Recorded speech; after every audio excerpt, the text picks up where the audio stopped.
வாழ்வு நன்மையால் நிறைந்துள்ளதே.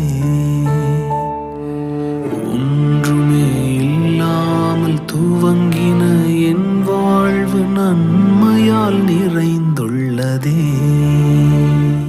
ஒரு தீமையும் நினைக்காத நல்ல ஒரு தகப்பன் உமை போல இல்லை.